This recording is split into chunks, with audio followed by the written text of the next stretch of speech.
Alright, what's happening everybody? It's your boy Akeen here to continue with my draft grades for the 2016 NFL Draft.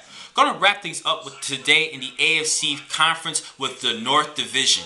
And I must say, I believe that out of all the divisions combined, I think this division did the best job as far as their draft selections overall. Now I'm going to start with the Pittsburgh Steelers. I think they did the worst of the four teams, but they did a decent job still. I actually gave them a C for their efforts. Start with their first round pick in Artie Burns, the cornerback coming out of the U. I think this was a pretty good selection to help address the secondary, and he was a top cornerback entering this year's draft. In the second round, this was a big head scratcher for me at safety. They picked up Sean Davis out of Maryland. Now, me personally, I think they could have went with better safeties for this position if they were looking to address that position.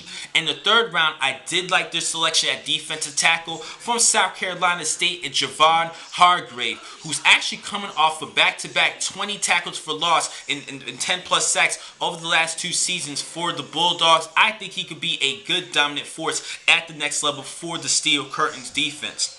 Next up in the fourth round, they picked up Gerald Hawkins, the offensive tackle coming out of LSU. I think this was a pretty decent selection. In the sixth round, I did kind of like this one. I have high hopes on him. From Travis Freeney, from Washington. He had 17 tackles for loss last season, an under-the-radar type player. And in the seventh round, they picked up two good players who were big names for their schools, respectively.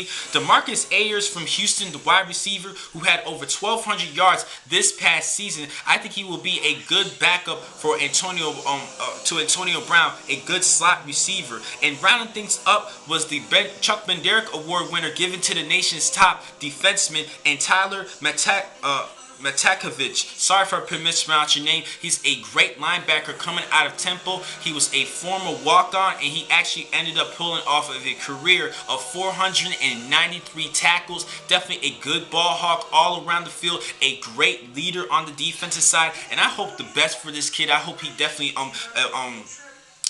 shuts up doubters of him because of his size, but he definitely has good heart and great leadership and the mind to play the position at linebacker in the National Football League. Now, for their picks, I have to give them a C+.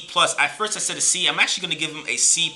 I think they picked up some decent players, especially with the Hargrave pick. I did like him, as well as Artie Burns. The Sean Davis pick, I did not like that. That's why I had to bump him down to a C+.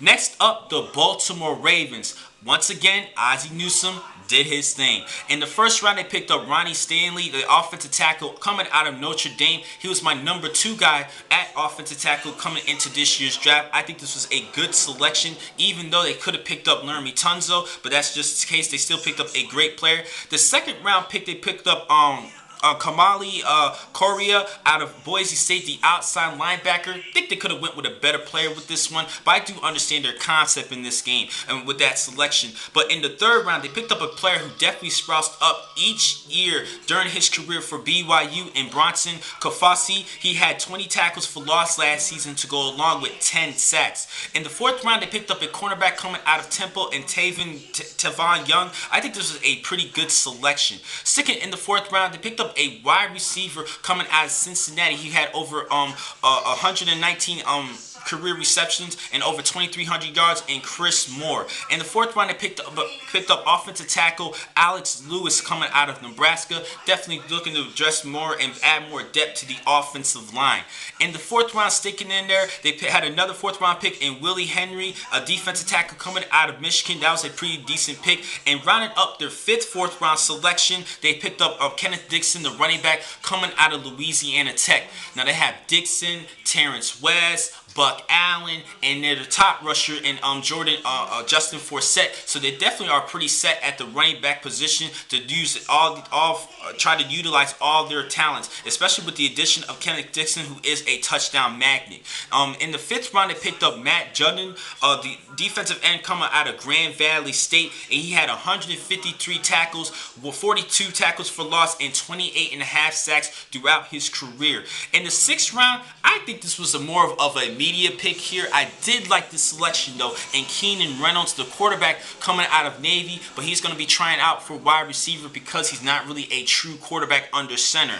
And then rounding up is Maurice Canady, the cornerback coming out of Virginia. Not so impressed with that selection, but I still like their picks overall, and I have to give the Ravens a B+. Newsome did his thing once again. Next up, the Cincinnati Bengals. They had a great draft. Start with the first round pick in William Jackson III coming out of Houston. With him still being available at the 24th selection, I did like that Cincinnati actually did a good job picking him up. In the second round, they picked up Tyler Boyd out of Pitt, the wide receiver, 3,300 yards in his 3 seasons as a Pitt Panther, and he's looking to become the replacement of Marvin Jones. He is now with the Detroit Lions. In the third round, they picked up Nick Vigil, the linebacker coming out of Utah State. He had a pretty good career, 38.5 tackles for loss with over 300 tackles. In the fourth round, this was a pretty good of a steal in this one, in my opinion, in Andrew Billings, the defensive tackle out of Baylor. I don't think he should have made it that down to the fourth round. He should at least beat it in the mid-third round of this year's draft. This is a talent from Baylor. In the fifth round, they picked up Christian Westerman, a guard coming out of Arizona State. Definitely was a good selection in this one. In some people's eyes, he was a top 5 guard entering this year's draft. Next up, in the 6th round, they picked up Cody Core, another wide receiver from Ole Miss. Due to his size at 6'2", 207 pounds, with his height, he's a little bit taller than Tyler Boyd. And rounding things up is Clayton Fajadelem out of the safety coming out of Illinois. He had 140 tackles this past season. Definitely well deserved to be picked in the 7th round. So their effort now for Cincinnati's efforts, I'm going to give them an A-. I love their draft picks. The only one that I kind of wasn't really too big on was Cody Core, but I think they tried to address more and add more depth to the wide receiver position. So what the heck? So I'm going to give them an A- for their efforts. Lastly, the Cleveland Browns. Now, me personally, once again, like I said, this division did the best job, and I think that the true winners of this year's draft belongs to the Cleveland Browns because they had 14 selections this season, and they did a great job with their trades and still picked up high quality players. I have to give Sasha Brown, the GM for the Browns, as well as Hugh Jackman, the head coach, a lot of kudos. They did a great job this offseason and with this year's draft. I like their selections a lot. Starting with the first round pick in Corey Coleman, they actually moved up to pick up. They started off earlier, and then they moved back, and then they kind of moved up to pick up Corey Coleman out of Baylor. This is a great receiver. Hopefully he could be that #1 target as a rookie. Next up in the second round, they picked up Emmanuel Ogba, a great pass rusher coming out of Oklahoma State, one of the top nation leaders in sacks this past season in college football. Next up in the third round, they picked up the Big Ten Defensive Player of the Year winner in Carl Nassib coming out of Penn State, another great pass rusher to try to add more depth in that defensive line. In the third round, they picked up Sean Coleman, a good offensive tackle out of Auburn to help add more depth to the offensive line. And sticking in the third round, they went with a quarterback in Cody Kessler out of USC. I actually think that this was a great selection just to build more competition for the quarterbacks between him, RG3, and Josh McClown. Next up in the fourth round, they picked up Joe Schobert, the outside linebacker coming out of Wisconsin. I think this is a pretty good selection for the Cleveland Browns. This is a great player. He could sleep his way to become a good starter. Next up in the fourth round, they picked up Ricardo Lewis coming out of Auburn. Now, he could be a good deep ball threat at wide receiver because he was used well deep ball for the Tigers. I think he could do the same for the Cleveland Browns. Next up, and sticking in the fourth round, another fourth round pick in Derek Kendrick, the safety out of TCU. That was a pretty decent selection. An honorable player who had 80+ tackles over the course of the last 2 seasons. Next up, this was a question mark. This was the only question mark in Seth Duvall, the tight end coming out of Princeton. Now, I do like his size, so I kind of understand why the Browns selected him with another fourth round pick at 6'4", 240 pounds. Great size, great height to play the tight end position. position.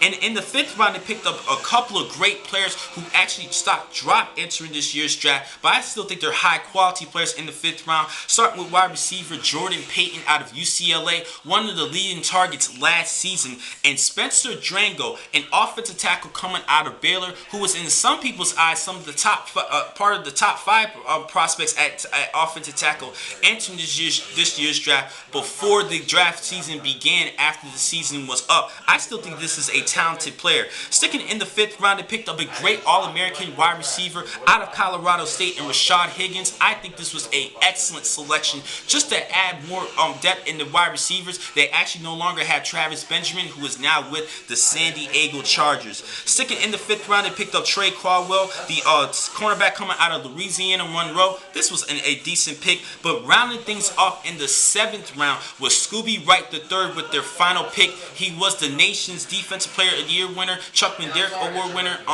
in 2014. Numbers dropped a lot. His play wasn't as good in 2015, but I think that the Browns still have high hopes for him, and he definitely deserved to be picked in this year's draft. A lot of people thought he was going to go undrafted, but I think he deserved to be selected.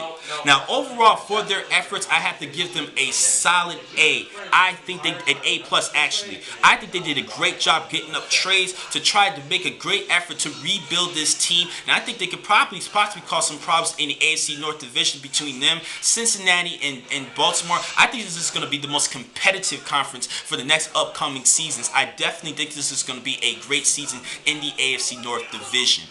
Now, the next time I catch you guys will be on Thursday, in which I will give you 4 blogs of each of the 4 divisions of the NFC Conference. Thank you for watching all of today's blogs. I'm your man, Akeem McCall. Be easy.